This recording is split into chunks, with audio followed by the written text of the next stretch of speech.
kelompok 4, silakan.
Baik, bismillahirrahmanirrahim. Assalamualaikum warahmatullahi wabarakatuh. Waalaikumsalam warahmatullahi wabarakatuh. Selamat siang teman-teman semuanya. Perkenalkan, kami dari kelompok 4. Pada kesempatan kali ini kami akan melanjutkan materi sebelumnya. Untuk permulaan, kita perkenalkan dulu anggota kelompok kami. Yang pertama ada Auriska Windia, absen 4. Saya sendiri Farid Iqbal Darmawan, absen 12. Ada Muhammad Hasanul Alim, absen 20. Lalu Salsabila Wanda, absen 28. Nah, pada kesempatan kali ini kita akan membahas topik yang selanjutnya, yaitu tentang inferensial dari dua sampel. Topik ini pada dasarnya hanya melanjutkan materi sebelumnya, cuma lebih dimodifikasi untuk dua sampel populasi. Nah, apa aja yang bakal kita bahas pada presentasi kali ini? Yang pertama adalah inferensial dua proporsi, yang kedua inferensial dua rata atau mean dengan sigma diketahui dan sigma tidak diketahui, dan yang ketiga adalah sigma diketahui dengan syarat khusus yang nantinya bakal dijelaskan lebih lanjut oleh teman-teman sekalian dari kelompok 4.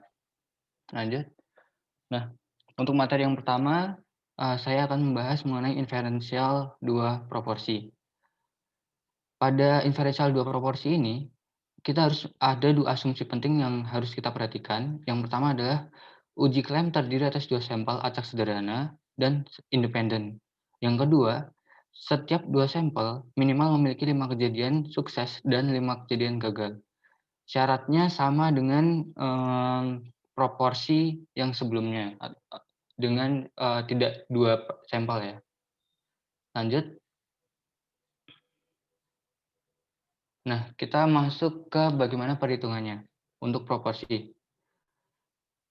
Kita untuk misalkan H0-nya yaitu P1 sama dengan P2, dengan H1-nya atau hipotesis alternatifnya yaitu P1 tidak sama dengan P2. Dalam hal ini artinya bahwa ada dua tail atau two tail atau dua daerah yang bakal dibahas, yaitu P1 lebih dari P2 dan P1 kurang dari P2.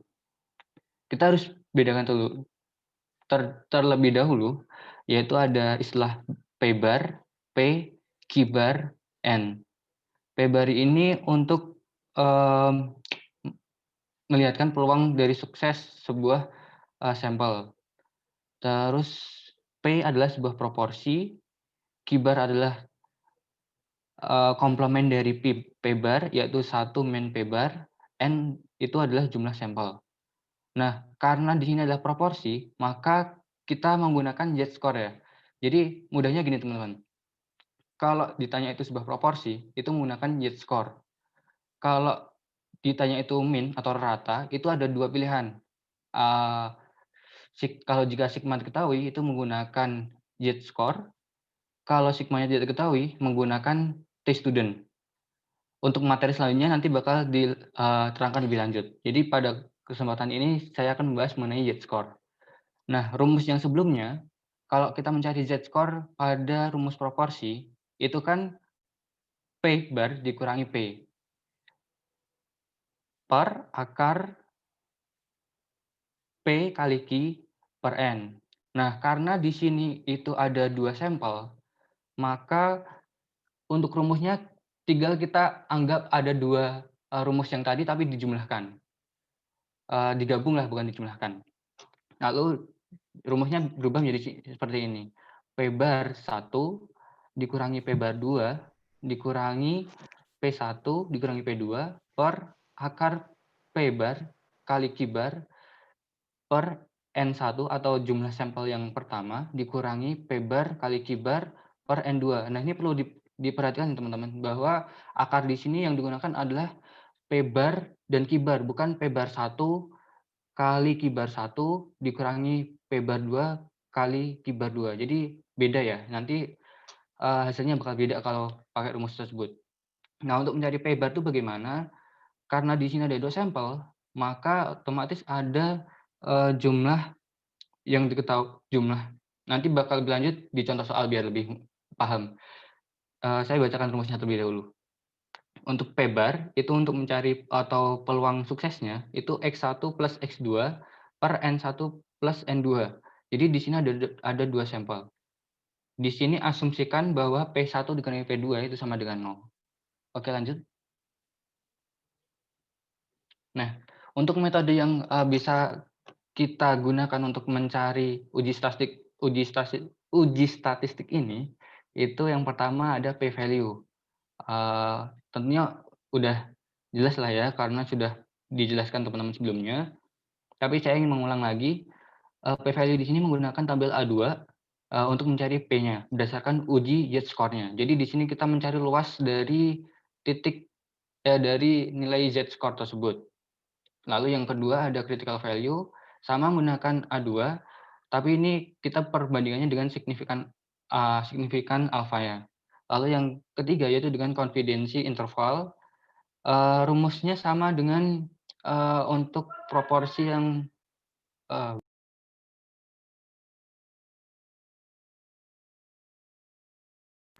oke, lanjut. Lanjut, maaf ada gangguan sebentar. Untuk P bar rumusnya untuk mencari confidence interval itu P bar 1 dikurangi P bar 2 dikurangi margin error-nya E-nya. Karena di sini kita cari proporsi, maka proporsinya juga kita harus dikurangkan P1 kurangi P2 kurang dari P bar 1 kurangi P bar 2 plus margin error-nya. Di mana sama untuk mencari margin error-nya, cuma di sini karena ada 2 sampel populasi, maka kita istilahnya menambahkan untuk P bar 1-nya dan Q bar 1 plus P bar 2 kali Q bar 2. Kayaknya ini salah, teman-teman. Yang benar bentar. Oh, benar.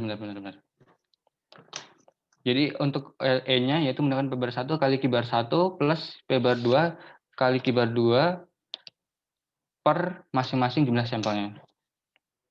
Lanjut.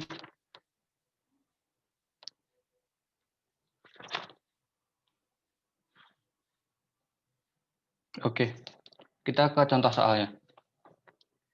Dari tabel di bawah merupakan daftar hasil dari sampel acak sederhana dari penghuni kursi depan yang terlibat dalam kecelakaan mobil. Gunakan tingkat signifikansi 0,05 atau 5% untuk menguji klaim bahwa tingkat kematian penghuni kursi depan lebih rendah bagi mereka yang menggunakan airbag atau pengaman yang di mobil itu. Di sini kan ada 2 airbag, yang airbag available dan no airbag available. Jadi ada 2 sampel populasi yang menggunakan airbag dan tidak menggunakan airbag. Nah, kejadiannya kalau menggunakan airbag itu ada 41, sedangkan kalau tidak menggunakan airbag itu 52. Dari total kejadian kecelakaan itu untuk yang menggunakan airbag itu ada 11.541 dan yang tidak menggunakan airbag itu ada 1.853. Jadi yang 41 ini adalah X1, total number occupant 11.541 adalah N1, Sedangkan 52 ini adalah X2, 9.853 ini adalah N2. Lanjut. Nah, ini untuk cara menjawabnya. Yang pertama kita harus mengecek dulu asumsinya. Asumsinya yang pertama adalah kedua data itu merupakan data acak sederhana. Yang kedua adalah bersifat independen atau tidak saling mempengaruhi. Yang ketiga, data sampel gagal dan sukses itu minimal ada 5 buah. Nah, tadi kan udah melewati semua karena di atas 5 ya. Yang kedua, pahami klaim awal atau klaim originalnya, yaitu bahwa karena tadi itu boleh kembali lagi bentar. Nah, hasil dari klaimnya tadi itu bahwa kursi asal sederhana itu penghuni depan terlibat dalam kecelakaan mobil. Ini klaimnya. Klaimnya bahwa tingkat kematian penghuni kursi depan lebih rendah bagi mereka yang menggunakan airbag. Nah, berarti P1 itu lebih besar ya, lebih besar daripada P2. Lanjutnya, lebih kecil. Oh ya, lebih kecil, benar. Maaf, lebih kecil maksudnya. Karena di sini lebih kecil, maka klaim alternatifnya adalah lebih kecil sama dengan.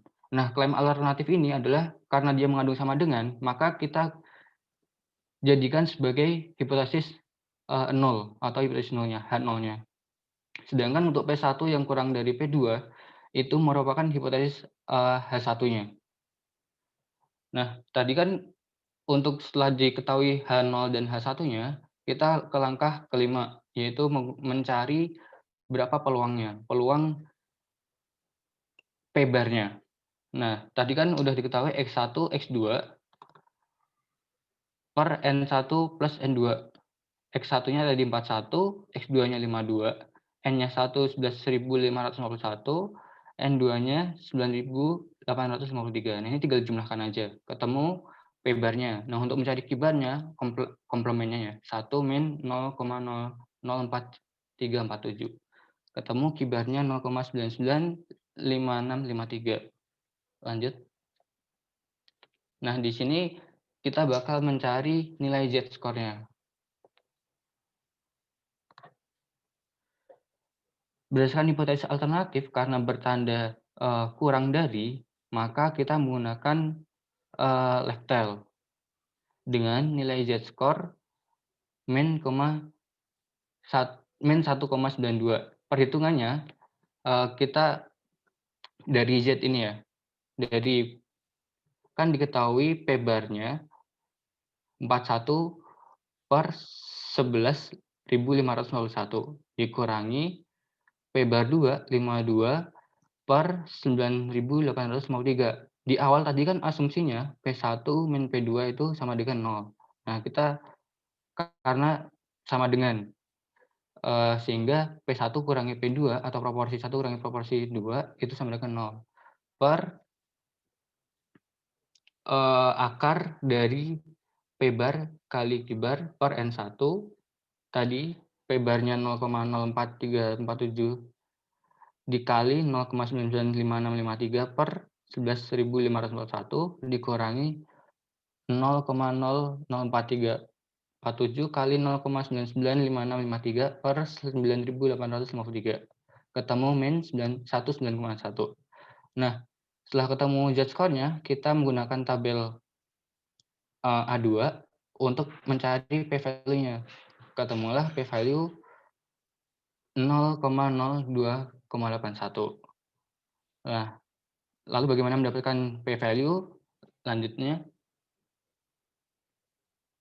Nah, ini kita membaca dari tabel A2-nya ya. Pertama kita cari, tadi kan min 1,9. Berarti ada di ini, anggap nomor 1. Terus 0,1 nomor 2. Nah, ini ketemu di sini 0,281. 0,0281. Selanjutnya. Nah, analisis nilai P-value. Karena nilai P lebih kecil dari nilai signifikan alfa, alfanya tadi kan 5%, maka rumusnya bakal menolak H0. Kalau P-nya itu lebih besar, maka dia akan gagal menolak H0-nya. Dari hal tersebut, kita bisa mengambil kesimpulan. Jadi, terdapat cukup bukti bahwa klaim proporsi kecelakaan lebih rendah bagi penghuni kursi depan yang menggunakan airbag. Itu kesimpulan dari hipotesis kita. Oke, itu mungkin untuk selanjutnya bakal dilanjutkan oleh teman saya.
Maaf teman-teman, karena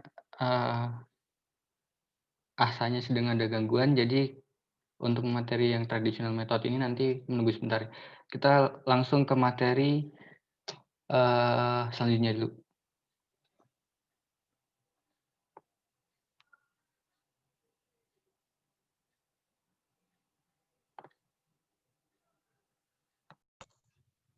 Oke teman-teman, izin melanjutkan sambil menunggu ASA yang masih ada terkendala jaringan.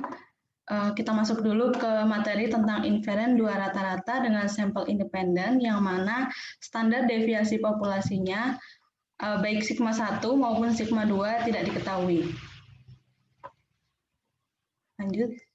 Nah, ini ada syarat dan notasi yang berlaku dan perlu kita perhatikan. Yang pertama terkait dengan notasi, karena kita sedang melakukan uji terhadap dua sampel independen, maka tentunya kita gunakan dua populasi.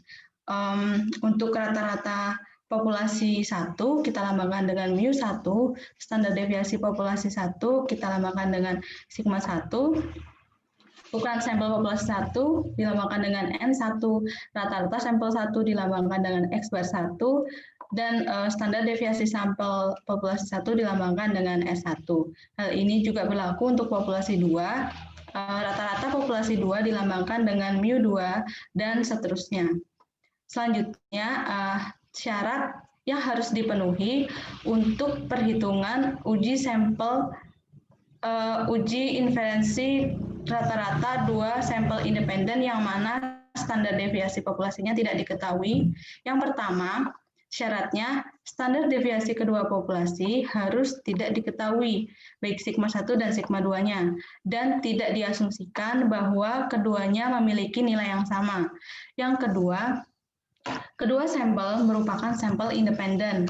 Yang ketiga, kedua sampel merupakan simple random sample atau sampel acak sederhana, di mana semua sampel dengan ukuran yang sama memiliki peluang yang sama untuk dipilih. Yang keempat, syarat terakhir, memenuhi salah satu atau keduanya.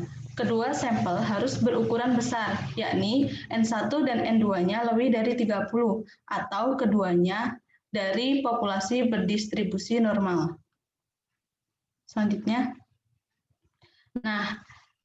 selanjutnya ada tes statistik atau uji statistik untuk dua proporsi. Teman-teman perlu ingat ya bahwa ketika kita ingin melakukan uji terhadap dua sampel independen yang mana standar deviasi populasinya tidak diketahui, maka kita harus gunakan distribusi student T, tidak lagi gunakan z-score ataupun chi-square. Ya, jadi kita harus gunakan student T. Adapun rumusnya, T sama dengan X1 bar dikurangi X2 bar dikurangi mu1 dikurangi mu2 per akar S1 kuadrat per N1 ditambah S2 kuadrat per N2, di mana mu1 dikurangi mu2 ini diasumsikan nilainya adalah 0. Selanjutnya ada confidence interval for two mean independent sample.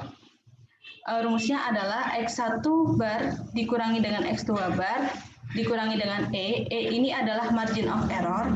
Nilainya kurang dari mu1 dikurangi mu2 kurang dari X1 bar dikurangi X2 bar ditambah E. Di mana E atau margin of error ini rumusnya adalah T alpha per 2. T alpha per 2 ini adalah critical value untuk T distribution diakarkan S1 kuadrat per N1 ditambah S2 kuadrat per N2. Selanjutnya, nah, ada konsep yang perlu kita pahami dulu terkait dengan T distribution sebelum kita ke soal. Yang pertama, degree of freedom atau DF. Apa itu degree of freedom?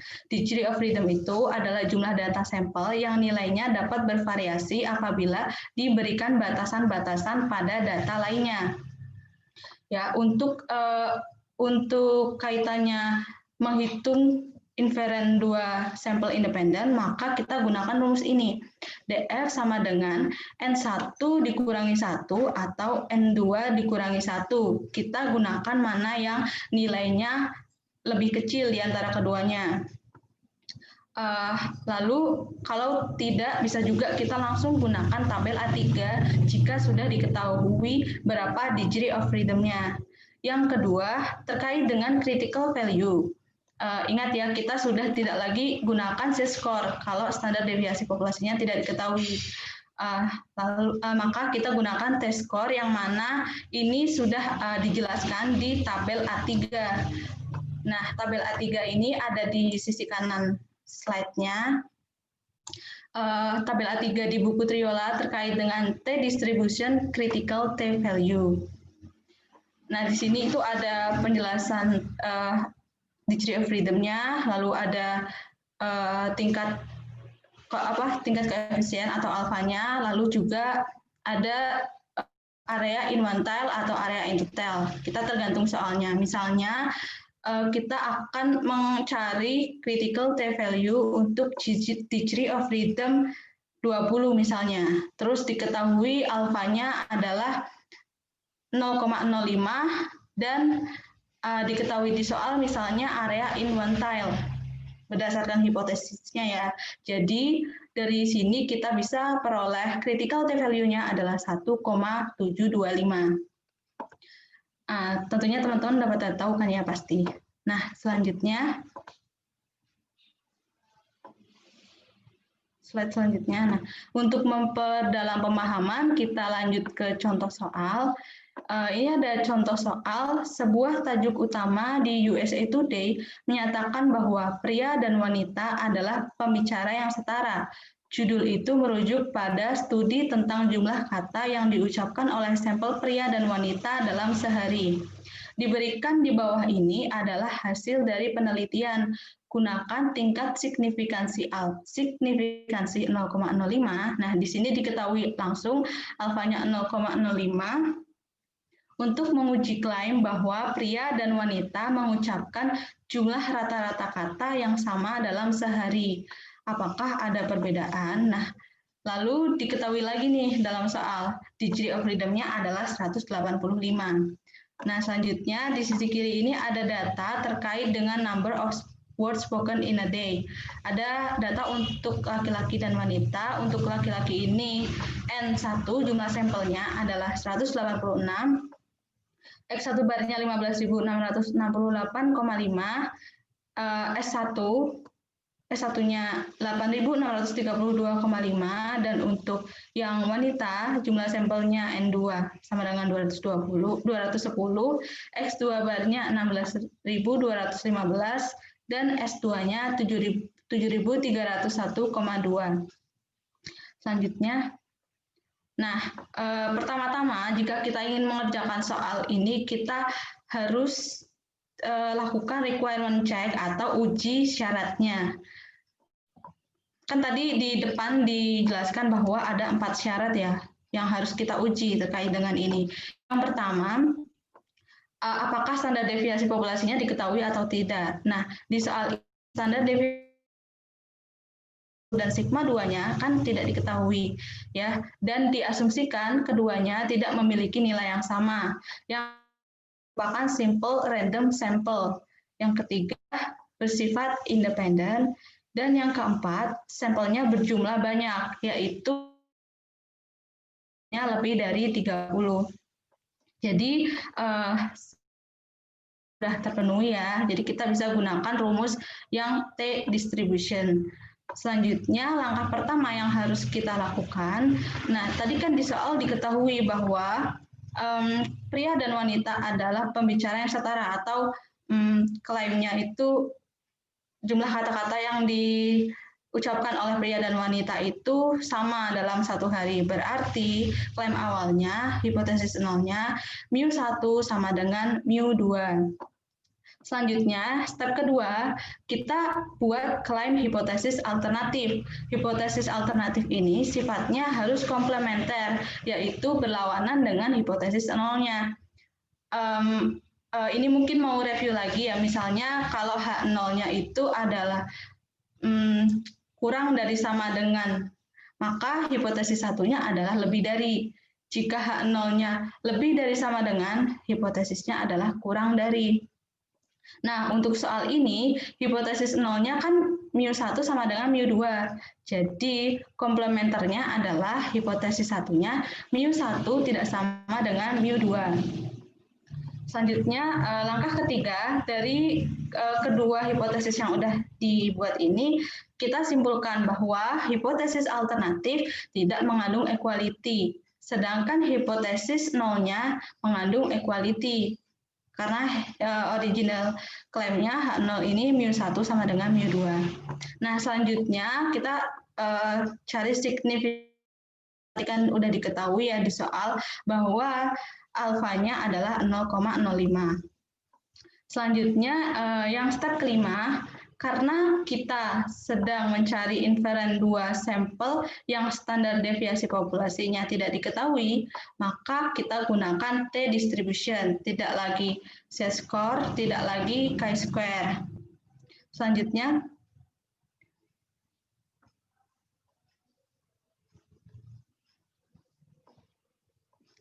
nah langkah keenam, kita menghitung uji statistiknya, yaitu dengan menggunakan rumus T distribution. Langsung kita masukkan aja ke rumusnya, X1 bar dikurangi X2 bar, 15.668,5 dikurangi 16.215, dikurangi dengan mu1 dikurangi mu2, karena di awal sudah dijelaskan juga bahwa mu1 dikurangi mu2 itu nilainya diasumsikan 0, dibagi dengan akar S1 kuadrat per N1 plus S2 kuadrat per N2, kita masukkan S1-nya 8.632,5 kuadrat per 186 ditambah 7.301,2 kuadrat per 210, diperoleh hasil T skornya adalah minus 0,676.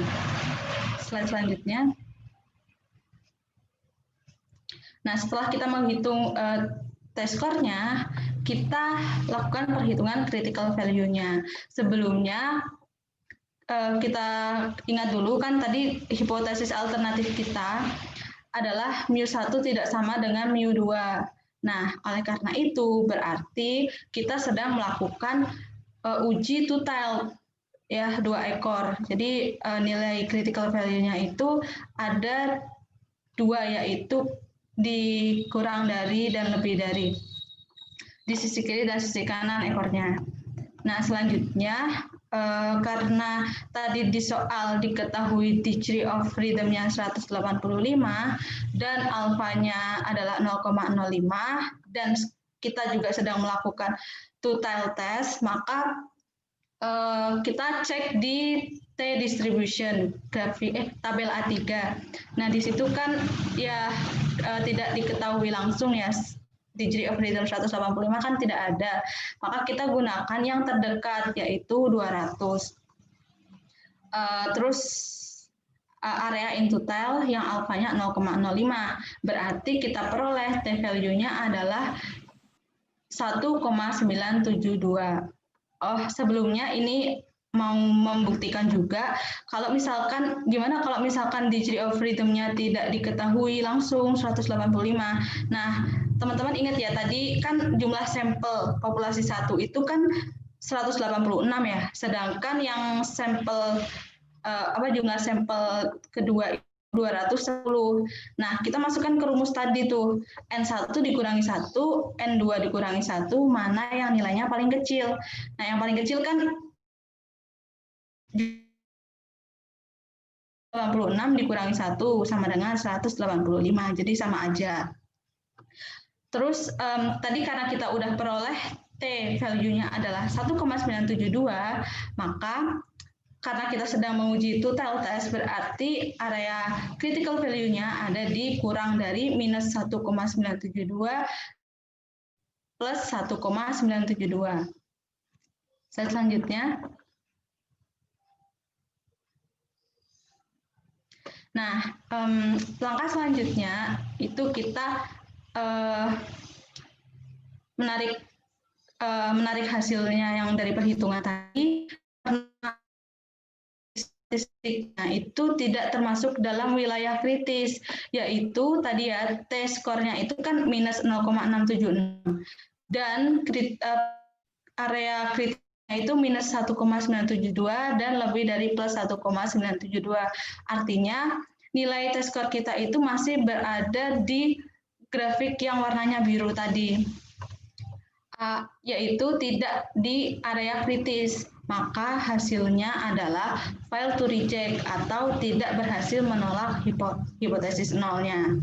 Nah, langkah yang terakhir kita tarik kesimpulan karena original claim-nya tadi mengandung equality dan hasilnya adalah fail to reject H0, maka kesimpulannya tidak terdapat cukup bukti untuk menolak klaim bahwa terdapat persamaan rata-rata jumlah kata yang diucapkan oleh laki-laki dan perempuan dalam satu hari. Slide selanjutnya akan dijelaskan oleh Auliska.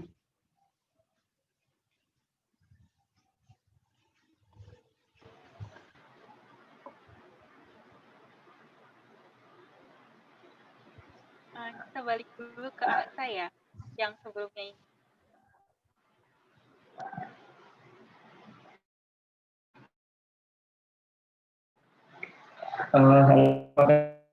Dengar?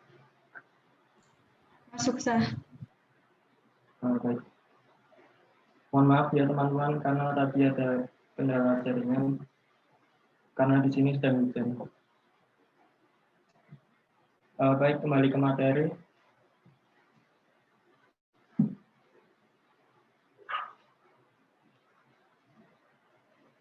Tadi kita kembali ke soal pertama. Soal pertama sudah dikerjakan oleh teman kita Farid menggunakan p-value method. Bagaimana jika kita menggunakan traditional method? Di sini saya akan membahasnya.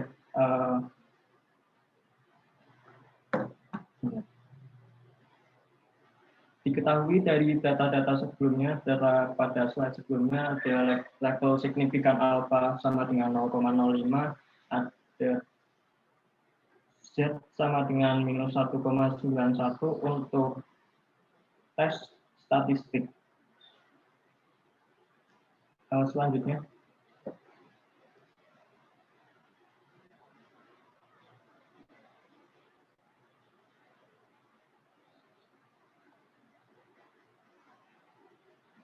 Langkah selanjutnya kita mencari nilai Z critical value dengan menggunakan alpha sama dengan 0,05.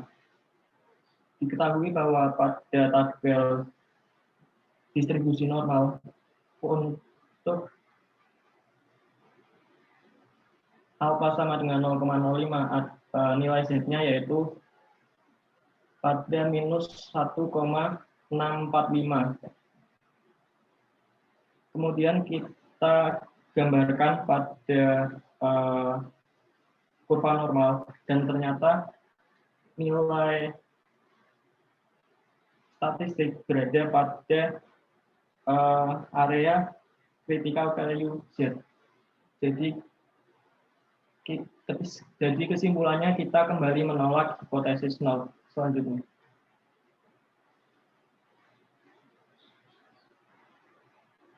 Minta tolong selanjutnya.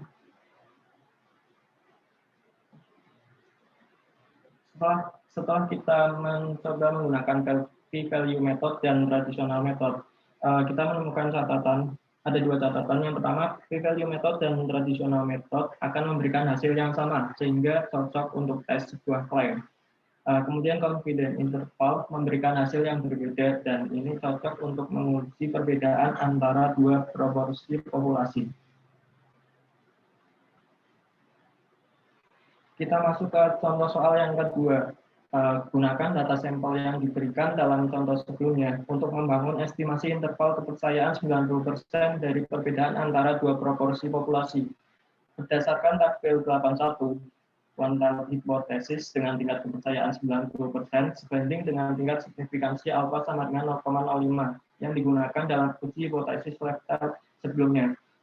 Apa yang disarankan hasil tentang efektivitas airbag di kecelakaan yang terlibat pada mobil? Selanjutnya.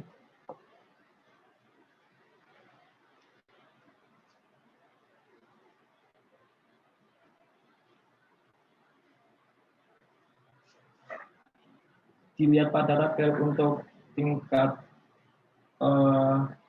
kepercayaan alfa sama dengan 0,5, untuk one dark-nya itu adalah 90% dan untuk totalnya adalah 95%, sehingga kita dapat mencari nilai Z alpha per 2 untuk tingkat kepercayaan 90% one dark. Karena Z alpha per 2 kita harus menggunakan yang total, yaitu 95%. Dan setelah kita cek di tabel distribusi normal, ternyata nilai Z untuk 95% adalah Z sama dengan 1,645. Kemudian setelah kita dapatkan nilai itu, kita mencari margin of error E. Selanjutnya.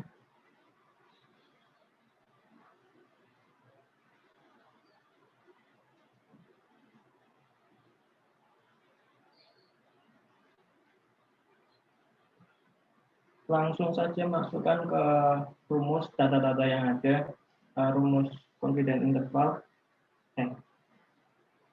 rumus margin of error E sama dengan Z alpha per 2 akar P bar 1 P bar dikali P bar 1 per N1 plus P bar 2 kali P bar 2 per N2 sama dengan 1,645 akar P bar 1, yaitu jumlah kejadian yang berhasil 41 dibagi jumlah sampel 11.541 dikali P bar 1, yaitu 1 min P bar 1 sama dengan 11.500 per 11.541 per N1 jumlah sampel 1, yaitu 11.541.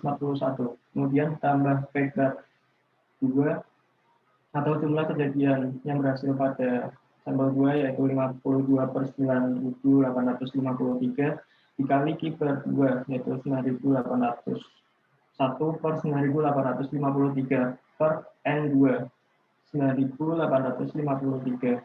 Setelah kita hitung, ternyata nilai N-nya adalah sama dengan 0,001507. Selanjutnya. Kemudian kita masukkan ke confidence interval, di mana P bar 1 min P bar 2 min E kurang dari P1 kurangi P2 kurang dari P bar 1 min P bar 2 plus E. P bar 1-nya kita masukkan ke slide ini, angkanya 41 per 11.541, hasilnya 0,003553, dan P bar 2-nya adalah 0,005278. Dan P bar 1 min P bar 2 tinggal dikurangi aja ya. Hasilnya min 0,001725. Dan kita masukkan ke rumus. Hasilnya min 0,001725 min 0,001507 kurang dari P1 min P2 kurang dari min 0,001725 plus 0,001507, dan hasil akhirnya min 0,0323 kurang dari P1 min P2 kurang dari minus 0,000218. Selanjutnya.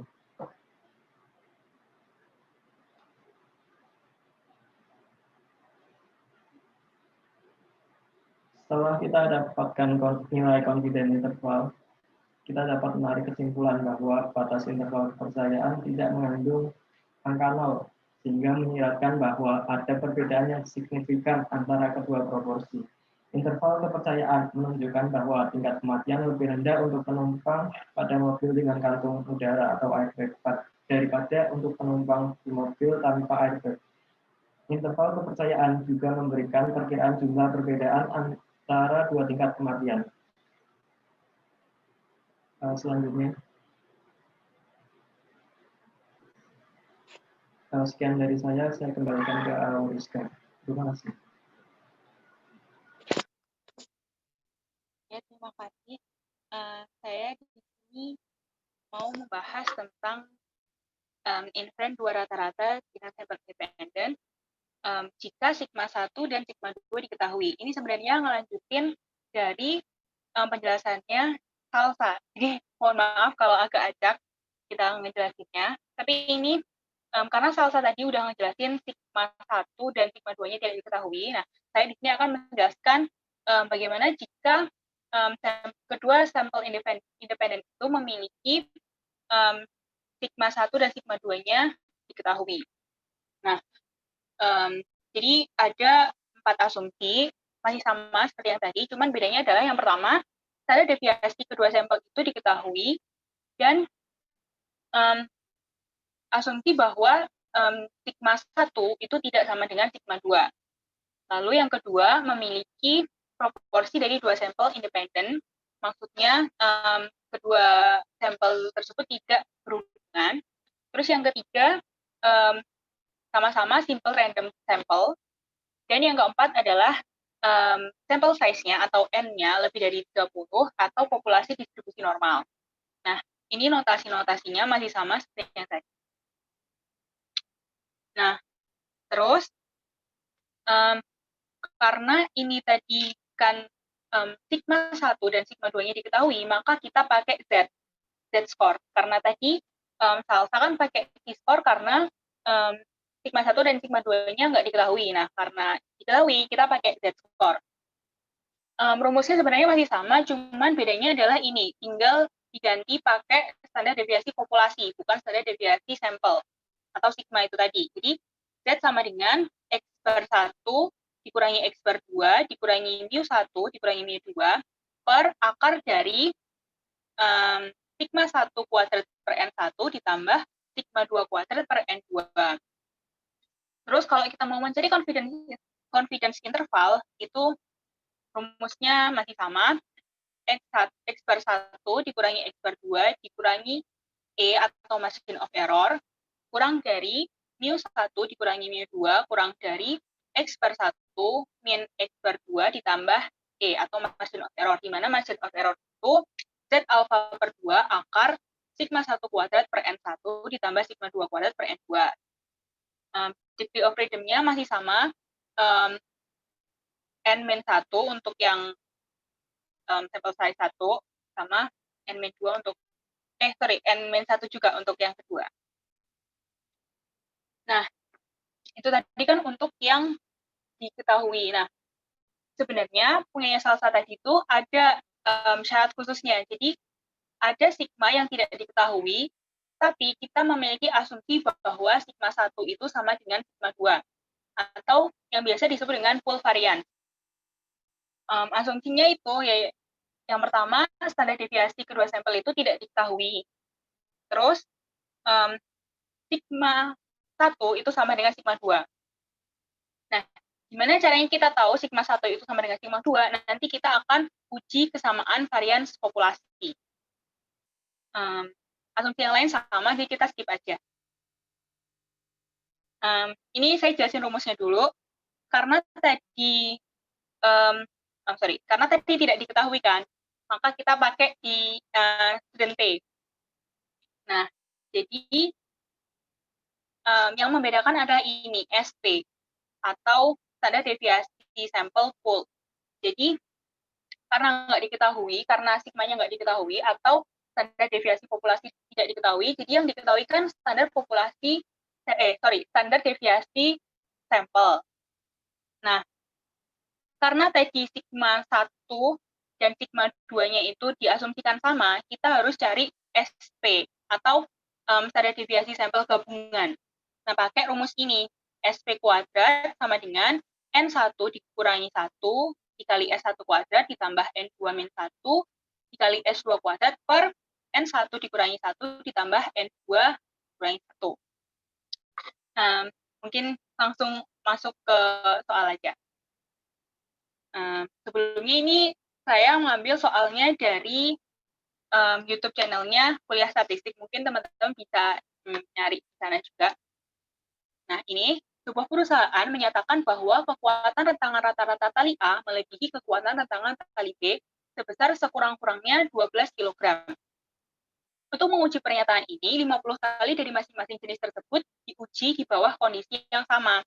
Hasil uji memperlihatkan tali A mempunyai kekuatan rentangan rata-rata 86,7 kg dengan simpangan baku 6,28 kg. Sedangkan tali B mempunyai kekuatan rentangan rata-rata 77,8 kg dengan simpangan baku 5,61 kg. Ujilah pernyataan perusahaan tersebut dengan menggunakan taraf nyata 0,05. Nah, H0-nya bisa kita lihat di sini, klaimnya kan sebesar sekurang-kurangnya 12 kg. Jadi 12 kg-nya masuk kan. Jadi yang memuat sama dengan itu kita jadikan H0. Jadi H0-nya itu mu A dikurangi mu B itu sama dengan 12. Dan hipotesis alternatifnya atau H1-nya itu mu A dikurangi mu B kurang dari 12. Karena ini kan sekurang-kurangnya 12 kg. Gitu.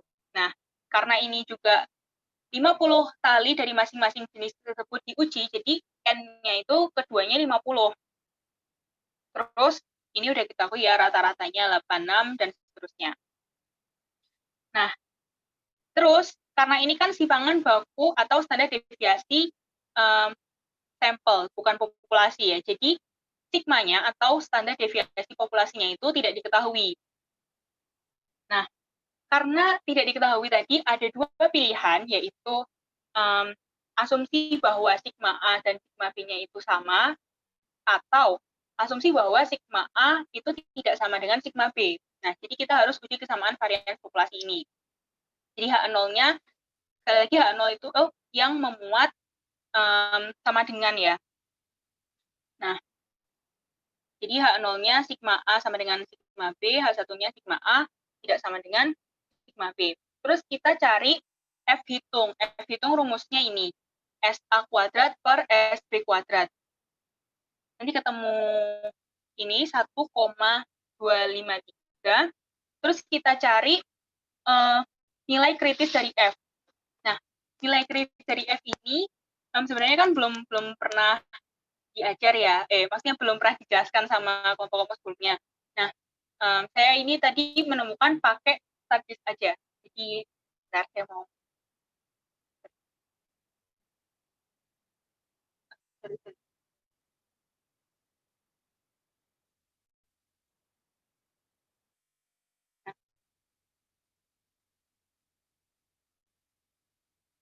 Bisa pakai, kelihatan nggak ya? Belum.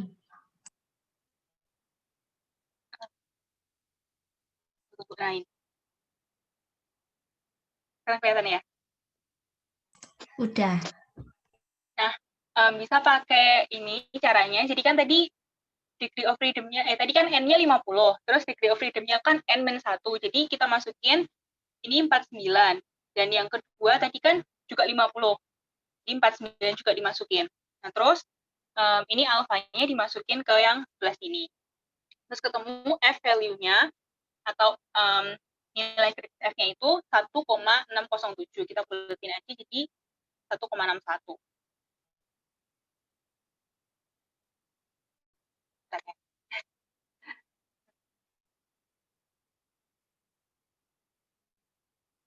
Nah,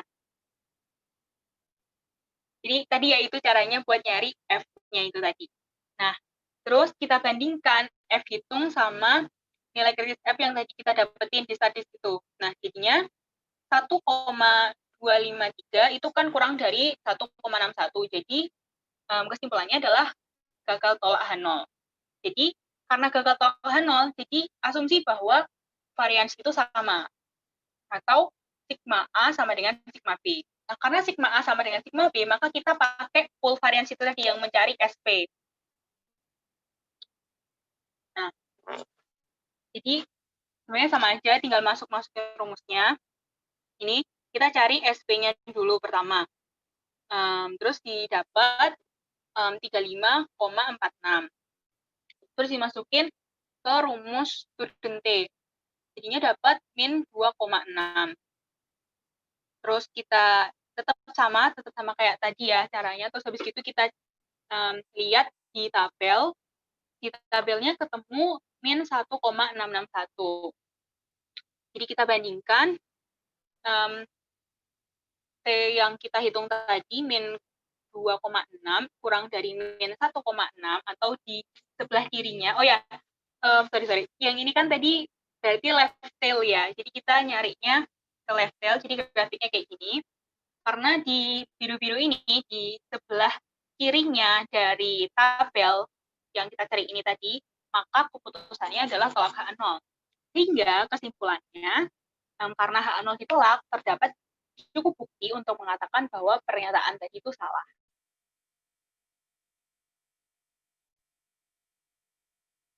Nah, jadi untuk untuk summary-nya itu, jadi kita pertama-tama itu cari sigma 1 dan sigma 2-nya itu diketahui apa enggak. Nah, kalau misalkan diketahui, berarti udah tinggal masukin aja sigma 1 kuadrat ini tadi ya, bawahnya ya, yang yang bawahnya itu kan akar sigma 1 kuadrat per N1 ditambah sigma 2 kuadrat per N2. Jadi tinggal masukin aja. Nah, misalkan kalau sigma 1 dan sigma 2-nya nggak diketahui, tadi kan ada 2. Itu yang pakai full standard error atau yang enggak. Jadi kita pakai biasa aja masukin S1 kuadrat per N1 ditambah S2 kuadrat per N2. Nah, kalau tadi sigma 1 sama dengan sigma 2, P kuadrat lagi, gitu caranya. Cukup sekian dari kami. Mungkin ada pertanyaan dari teman-teman.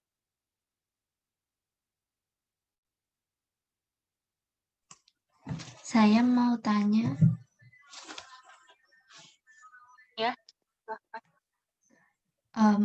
Tapi kayaknya itu materi lalu, cuman tadi saya jadi bingung gitu. Tadi yang pas di bagiannya Farid, yang pas awal itu, dia H0-nya itu, jadi saya bingung sebenarnya H0 itu tuh sama, cuma boleh sama dengan doang, atau boleh, yang penting ada sama dengannya nggak apa-apa. Tadi dia tuh, tadi di slide-nya itu, mana tadi? Nah itu H0-nya itu tadi lebih besar sama dengan. Jadi yang benar H0 itu cuma boleh sama dengan doang atau ada lebih besarnya gitu nggak apa-apa. Soalnya saya jadi bingung. Bentar. Izin menjawab ya Pak. Itu salah ya. Yang benar sama dengan. Jadi H0 itu harus sama dengan. Karena tadi kan saya kopas yang ini yang atasnya P1 lebih besar sih sama dengan P2. Tapi yang benar kalau H0 itu pasti sama dengan 0. Gitu. Oke, makasih. Oh, sama mau nanya lagi kan tadi kalau yang pas di bagiannya Farid itu ada P1 dikurangi P2 asumsinya 0. Terus di bagian asal 1 mu atau apa ya tadi? Juga mu, kalau mu atau bukan ya?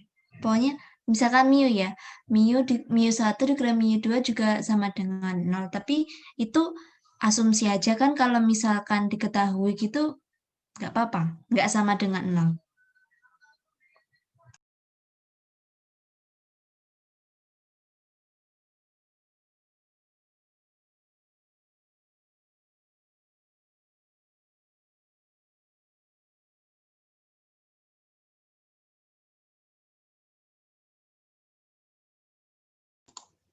Maaf X, boleh minta diulang lagi pertanyaannya?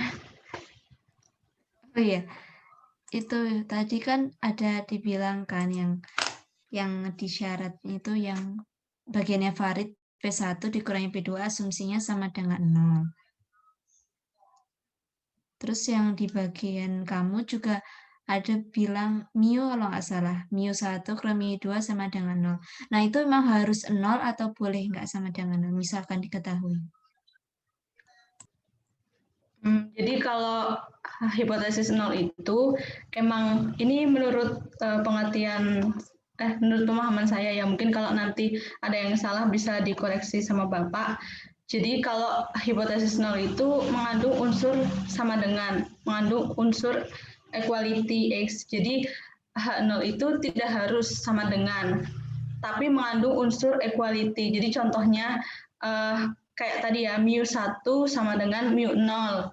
Mu 1 sama dengan mu 2, itu hipotesis 0. Bisa juga hipotesis 0-nya mu 1 itu kurang dari sama dengan. Bisa juga hipotesis 0 itu mu lebih dari sama dengan. Nah, jadi untuk hipotesis 0 itu mengandung unsur equality. Nah, sedangkan yang hipotesis 1 itu komplementernya. Jadi tidak ada unsur equality-nya. Kalau tadi hipotesis 0-nya misalnya kurang dari sama dengan, maka hipotesis 1-nya lebih dari equality-nya.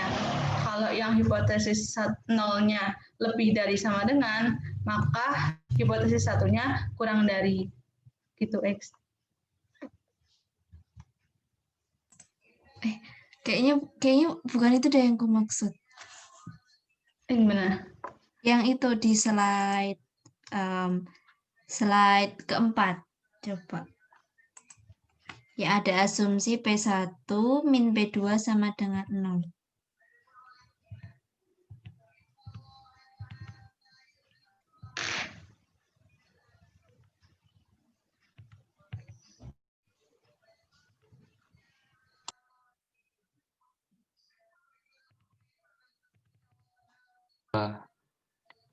Mau ini dulu. Tadi koreksi ya yang tadi ya. Jadi tadi kan pertanyaannya hipotesis 0 itu harus sama dengan atau bisa lebih besar sama dengan. Hipotesis yang ini itu karena dia itu dua populasi, maka apa ya ngomongnya? Jadi karena yang sama dengan itu sama dengan dari P1-nya. Jadi gimana sih ngomongnya? Intinya kalau yang kemarin kan cuma satu populasi. Nah, itu makanya tandanya sama dengan. Tapi karena di sini itu dua populasi, jadi hipotesisnya sesuai lawan dari alternatifnya. Semisal lebih kecil. Hipotesis satunya itu atau hipotesis alternatifnya itu lebih kecil, maka untuk tandanya antara P1 atau P2 itu lebih besar sama dengan kayak gitu. Bedanya di situ dengan yang satu populasi.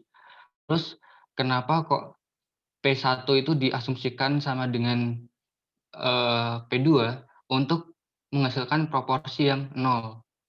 Seperti itu.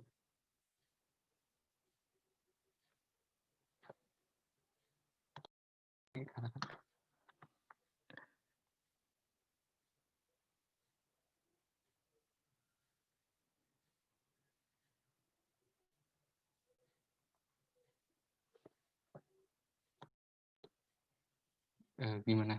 Bentar.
Baik ya Dek, dalam pembelajaran lebih lanjut, P1 dengan P2, hasil selisihnya itu tidak mesti 0.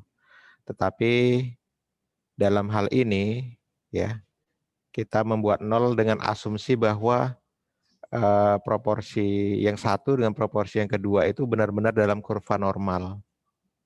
Ya, jadi artinya sebenarnya kalau pendekatan statistika itu kan hanya pendekatan perkiraan gitu ya. Jadi kurva normalnya bagian kanan dan kiri itu benar-benar sama dianggapnya. Itulah yang membuat sama dengan 0. Tapi dalam kasus yang sebenarnya nanti, mana tahu kalian jadi peneliti atau apa nanti ya dalam pendalamannya, P1 kurang P2 itu hanya mendekati 0 ya. Karena kurva normal itu memang benar-benar dalam kehidupan nyata itu ya pasti ada perbedaan sedikit ya. Dalam hal ini kurva normalnya benar-benar dianggap sama kanan dengan kiri, makanya P1 dengan P2 itu hasil selisihnya itu sama dengan 0. Seperti itu. Ya, dan itu juga berbanding searah dengan asumsi ininya ya, H0-nya ya, bahwa P1 sama dengan P2, seperti itu.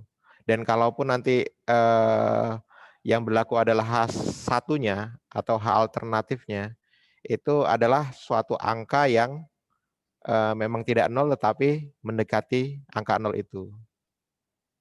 Seperti itu. Ya, dalam pendalamannya nanti memang tidak 0 tapi untuk kasus yang ini ya, istilahnya untuk mengenalkan bahwa rumusnya seperti ini tidak apa-apa, diasumsikan bahwa P1 kurang P2 itu sama dengan 0. Begitu.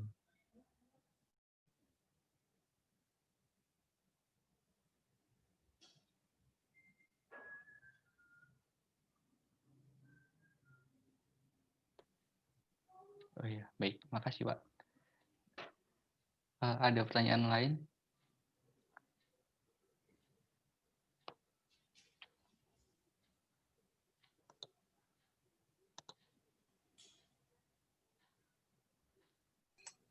Mau tanya lagi boleh? Silakan. Kan kalau yang sekarang 2 sampel, yang kemarin 1 sampel. Jadi perbedaan yang sekarang sama yang kemarin itu maksudnya apakah yang sekarang itu dengan ada 2 sampel dibandingkan mana yang lebih meyakinkan? Kalau yang dulu cuma bandingin antara klaim sama hasilnya aja atau gimana? Maksudnya gimana, apa perbedaan dari materi yang kemarin sama sekarang? Terima kasih.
Ayo silakan dijawab kelompok 4.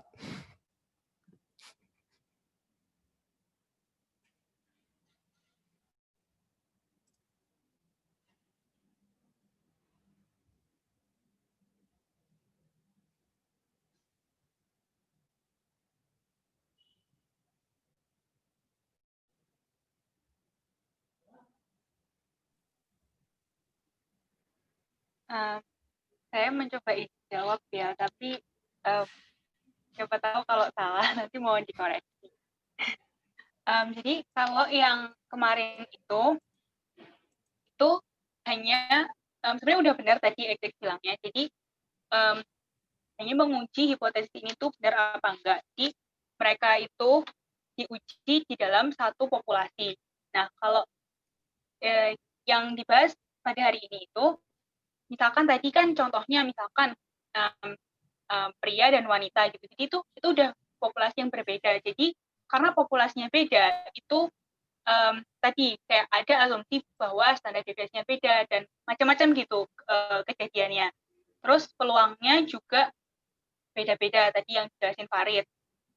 Jadi emang kondisinya itu udah beda gitu. Kalau yang kemarin itu masih dalam satu populasi dan yang sekarang itu dua populasi dibagi. Jadi banyak yang berbeda. Standar deviasinya, mu-nya dan mungkin begitu yang maksudnya yang bisa saya jelaskan. Mungkin kalau ada yang menambahkan atau Bapak.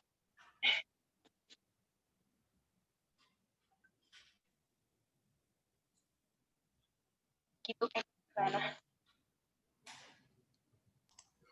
Oke, makasih Au.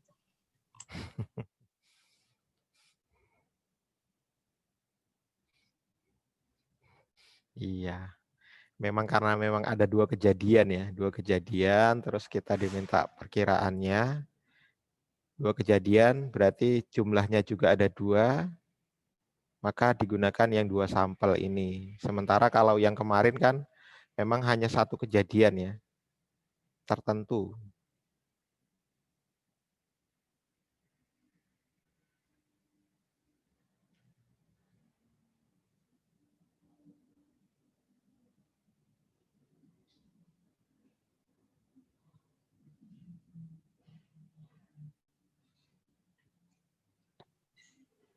Ada pertanyaan lagi teman-teman?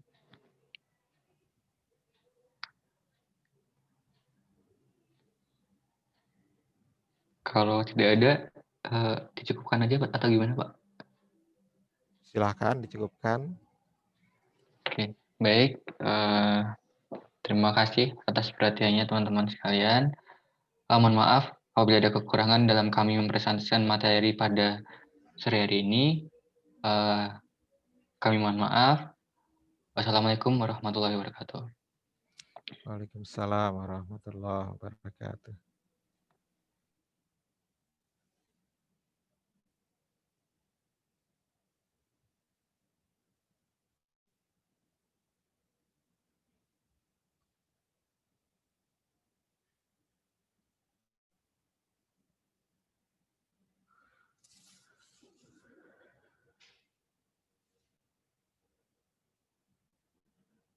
Baik teman-teman, itu presentasi dari kelompok 4 ya.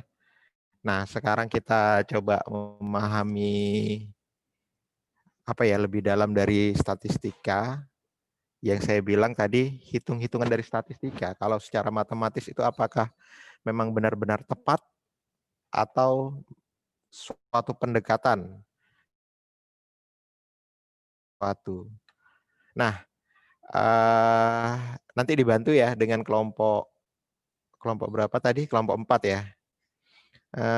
Coba dibantu saya share yang soal nomor 1 tadi. Farid ya, yang di apain Farid.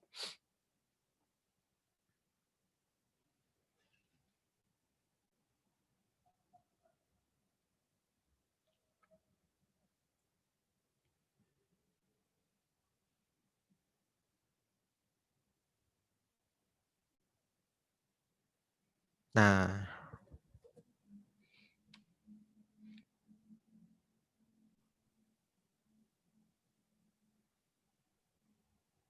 Oh, ini ya, oke. Pak. Ya, ini kan rumusnya nih ya. Ada rumusnya Z sama dengan P bar 1 kurang P bar 2 kurang P1 kurang P2 dibagi dengan akar. Nah, terus dikasih tahu bahwa P bar sama dengan X1 tambah X2 per N1 tambah N2. Nah, sekarang coba lihat ke soalnya, Dik.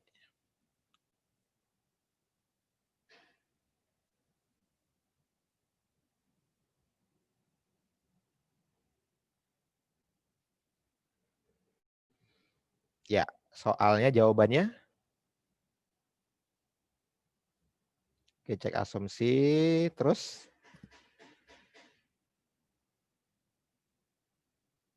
Baik, di sini dia.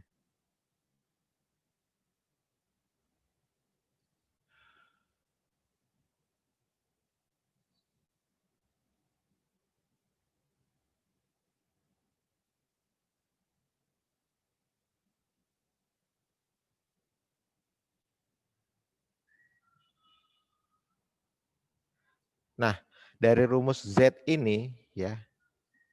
Dari rumus Z ini ada perbedaan sedikit dengan rumus yang dasar tadi. Tahu nggak bedanya di mana?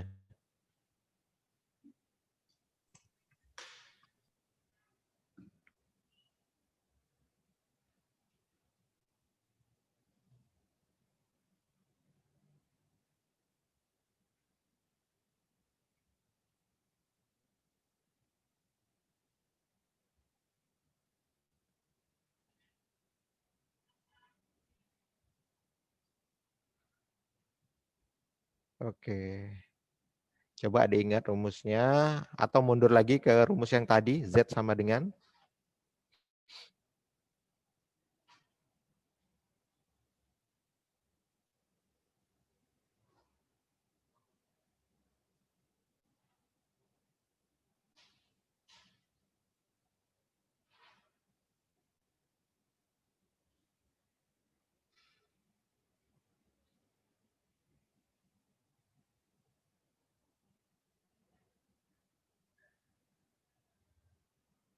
Bisa ke rumus yang tadi. Kalian sudah ingat ini bahwa rumusnya seperti ini. Per akar P bar. Akarnya di bawah ya, Pak? Ya, akarnya di bawah, benar.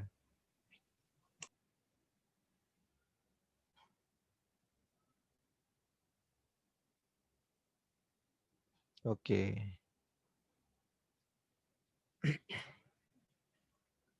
Oh, kalau yang dicatat di sini sudah sama ya rumusnya ya. Karena pada saat kita lihat beberapa ini ya, modul termasuk presentasi dari buku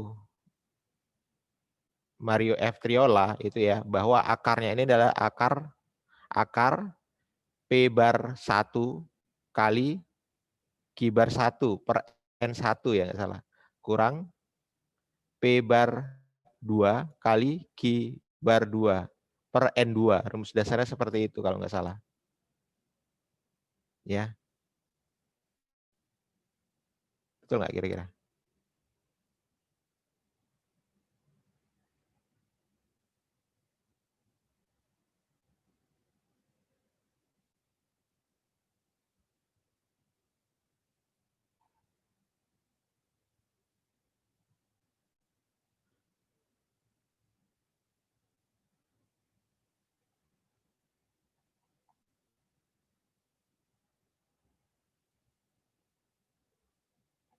Z sama dengan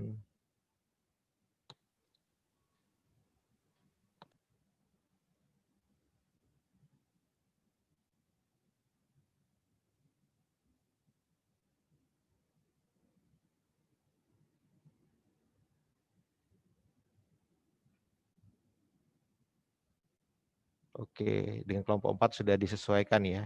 Tapi rumus dasarnya Salah, Pak. Harusnya itu plus kalau tidak salah, Pak. gimana? Harusnya plus yang Plus ya. iya. Ya, tandanya yang pertama plus, terus ada pi bar 1 nggak salah ya kalau rumus dasarnya. P bar 1 kali Q bar 1 per N1 tambah P bar 2 kali Q bar 2 per N2 ya.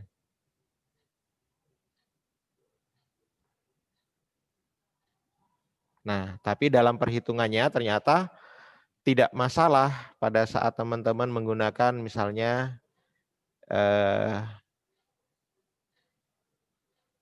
Pi bar 1 dengan Pi bar 2 itu diwakili oleh Pi bar saja. Dengan cara mendapatkan Pi barnya itu Pi bar sama dengan X1 tambah X2. Ya. Per N1 tambah N2. Nah, yang saya ingin tanamkan di sini, sebenarnya perhitungan statistika itu tidak melulu angkanya harus benar segitu, tetapi yang paling penting dari itu adalah pola pikir kita dan cara kita menuangkan permasalahan itu menjadi suatu perhitungan dan kesimpulan yang tepat, seperti itu. Nah, jadi di sini sebenarnya kalau soal nomor 1 tadi sudah ada jawaban bahwa dapatnya adalah minus 1,91 kalau nggak salah tadi ya. Nah, saya ingin teman-teman ini coba mencoret-coret lagi ke soal nomor 1 itu dengan rumus dasarnya ya. Apakah hasilnya itu sama minus 1,91 atau suatu angka yang dekat dari minus 1,91 itu. Ya, jadi nanti teman-teman bisa menyimpulkan bahwa ya kalau misalkan angkanya mendekati dalam statistika, ya itu tidak suatu masalah yang besar gitu. Ya, coba share soalnya lagi. Nanti saya minta teman-teman mengerjakan soal itu dengan rumus yang nanti saya share coba. Nah, ini. Coba dipotret dulu.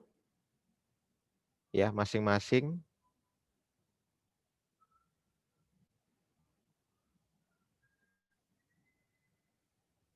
Oke ya. Nah, ini saya mau share naskah asli kemarin ya, PowerPoint naskah asli ke teman-teman.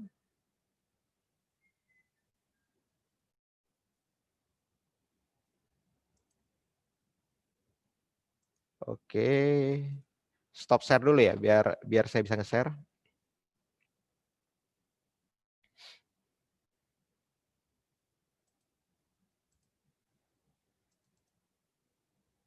Nah, maksudnya ini dia. Dari buku Mario F. Triola atau beberapa buku, kan agak beda tadi ya. Tadi langsung di bawahnya ini disesuaikan oleh kelompok 4. Sebenarnya sah-sah saja menggunakan rumus ini ataupun sudah dimodif menjadi seperti tadi ya. Kalau yang tadi itu rumusnya mirip sebenarnya. Z sama dengan P1 bar kurang P2 bar kurang P1 kurang P2. Ini asumsinya adalah 0 kalau bagian yang ini. Ya, per akar P bar kali Q bar per N1 tambah P bar kali Q bar per N2. Ya, di mana teman-teman tahu ya rumus P1 sebenarnya bisa saja langsung mengerjakan itu ya. P1 itu rumusnya kan X1 per N1. Sementara kalau P2 X1 per N2.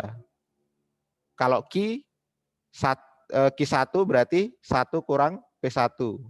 Q2 berarti 1 kurang Q2. Sebenarnya bisa juga dimasukkan sini. Tapi ternyata diberikan satu pilihan lain, kita bisa mewakilkan P1 dan Q1 ini, P2 dengan Q2 ini menjadi P bar dan Q bar tadi. Nah, supaya lebih jelas, coba teman-teman hitung dengan menggunakan rumus ini. Kira-kira berapaan ya hasilnya?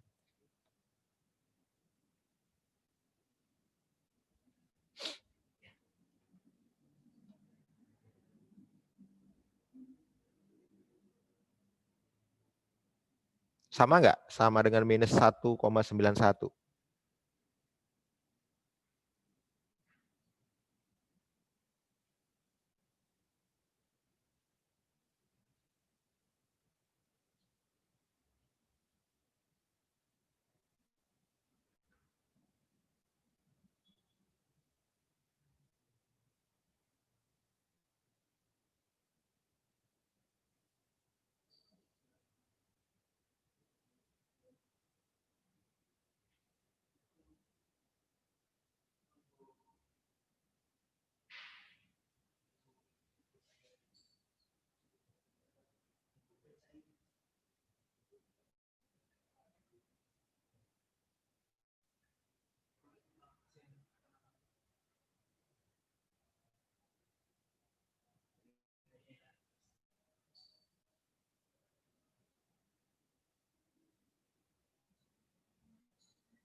Pak, P-topi sama P-bar itu sama atau beda, Pak?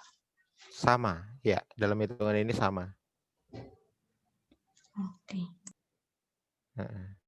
Kalau P saja berarti rumusnya tadi ya, X1 tambah X2 per N1 tambah N2. Tapi kalau P1 saja, P1 berarti sama dengan X1 per N1. Kalau P2 saja berarti X2 per N2.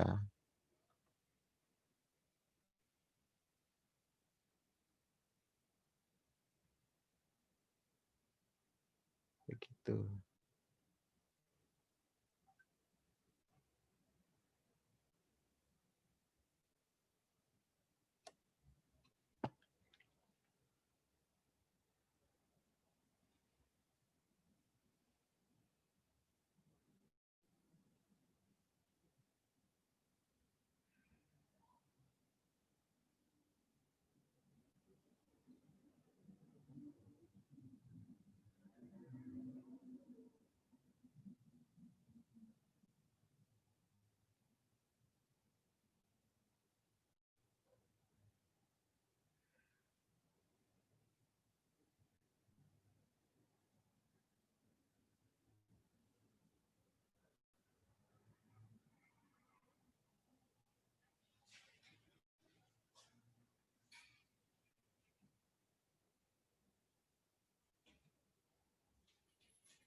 Balik, Mas. Saya paling setengah selesai. Ada perbedaan 0,03, Pak. Berapa dapatnya? Min 1,88. Min 1,88. Nah, pertanyaannya rumusnya dua-duanya baku bahwa seperti itu ya. Memang benar, nampaknya kurang sedikit dari yang tadi. Kalau misalkan kita cari P-nya dulu sebagai perwakilan dari P1 dan P2 ya. Sementara kalau kita hitung langsung bahwa P1-nya sekian, P2-nya itu sekian, ada pergeseran sedikit angkanya. Tapi kira-kira berlaku nggak dua-duanya? Insya Allah berlaku. Dan pada saat kita teruskan itu ke penyelesaian soal yang tadi ya, hasilnya tetap sama-sama di area yang ditolak atau gagal ditolak. Biasanya seperti itu. Ya kan, kalau dimasukin sama kan? Yang tadi minus 1,91 pakai rumus ini minus 1,88. Seperti itu.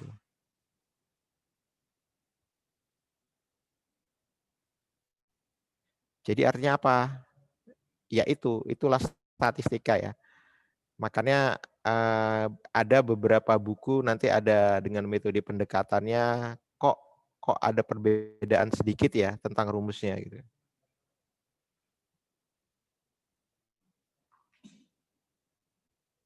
Bahkan nanti misalkan menghitung apa kemarin itu, kalau yang setengah semester kemarin itu menghitung simpangan baku, nanti ada pembaginya itu, ada suatu buku pembaginya itu langsung N, ada buku lain pembaginya harus N kurang 1, ada seperti itu. Nanti bahkan dalam hal dasar ya, apa itu istilahnya? Jangkauan ya, dalam hal belajar jangkauan kemarin itu ada dalam jangkauan antar kelompok ya, ada yang berpendapat bahwa jangkauan adalah selisih nilai tengah kelas terakhir dengan selisih nilai tengah kelas awal. Satu lagi berpendapat bahwa selisih batas atas kelas terakhir dengan batas bawah kelas yang awal. Nah, jadi ada suatu perbedaan-perbedaan tertentu ya dalam statistika. Tapi nggak apa-apa kalau misalkan selama kalian mendapatkan mendapatkan rumus ini dari suatu buku dan buku itu dikarang oleh yang ahlinya gitu. Menggunakan rumus yang manapun tidak masalah ya. Ya, asal jangan nanti buku karangan Deddy Zulkarnain, belum tahu ya, belum teruji siapa itu.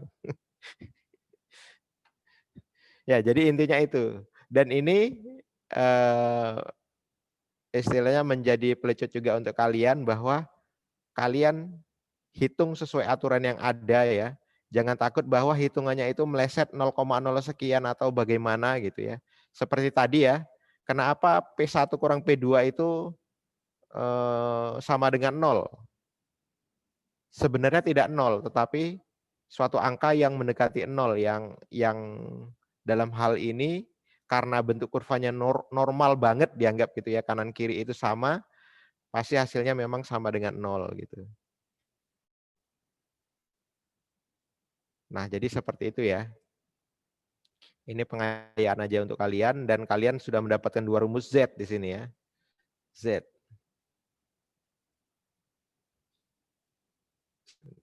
Dapat semua toh hasilnya ya? Minus 1, kurang sedikit dari 1,91 ya.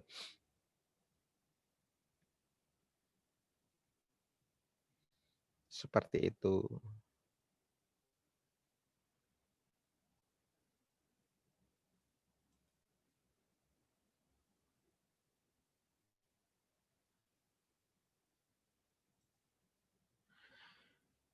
Baik, itu dia ya.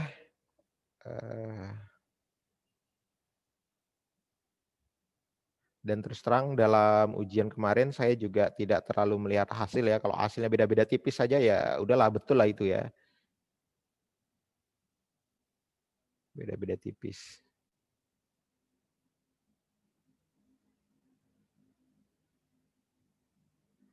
Baik, jam menunjukkan 5.25. Masih bisa satu kelompok lagi atau kita sudahin saja nih?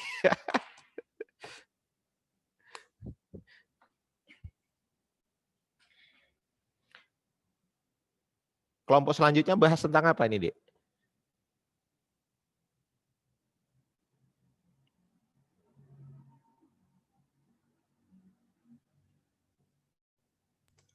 Itu Pak, inferensi dari dua populasi yang berpasangan. Oh, sama juga. Mirip-mirip juga ya. Oke, tapi waktunya sangat singkat, nanti malah menggantung ya. Baik, intinya seperti itu ya. Hitungan angka-angka beda-beda tipis, ya Wallace lah dianggap ini. Yang penting logika kalian menyambungkan antara satu rumus dengan rumus yang lain, dapat saya terima, insya Allah ya saya terima gitu ya. Dan masalah kelompok satu lagi ya, sebenarnya sangat terkait dengan ini, tetapi waktunya nanti sangat singkat, jadi disimpan dulu, di-keep ya. Mana tahu nanti dibaca-baca, nanti penjelasannya lebih wah lagi, sekaligus nanti mengingatkan teman-teman dari materi yang kelompok 4 ya, karena kelompok 5 dan kelompok 4 itu ya pembahasannya itu tidak jauh berbeda nanti ya. Seperti itu. Sebelum kita sudahi ya pertemuan ini, ada yang mau ditanyakan? Silakan. Siapa tadi? Fikri belum gabung ya? Pulang kemana tadi, Dik? Dari mana ke mana dia?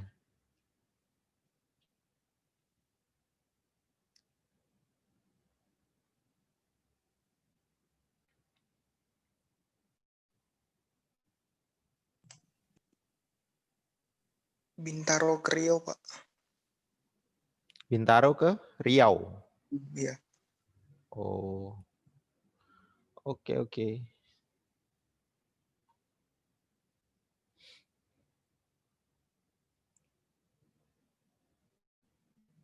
Baik ya. Saya sebenarnya agak senang juga teman-teman membantu saya dalam pengajaran. Jadi artinya dari kalian untuk kalian, dan dalam pembelajaran daring ini yang saya senangi kalau misalkan belajar kelompok adalah belajar kelompok, teman-teman jadinya muncul gitu wajah-wajahnya ya kan. Muncul. Seperti itu. Baik, kita sudahi saja ya pertemuan kita. Semoga bermanfaat. Lebih kurang mohon maaf ya. Tetap semangat. Ya, semoga teman-teman dapat mengambil manfaatnya dan sukses semua ya, lulus dan menjadi tenaga-tenaga baru di Kemenkyu nantinya. Ya. Sudah tingkat akhir ya. Tetap semangat. Lebih kurang mohon maaf. Wabillahi taufik wal hidayah. Wassalamualaikum warahmatullahi wabarakatuh. Waalaikumsalam warahmatullahi wabarakatuh. Terima kasih, Terima kasih, Pak. Baik, sama-sama Terima kasih, semua. Ya. Izin live ya.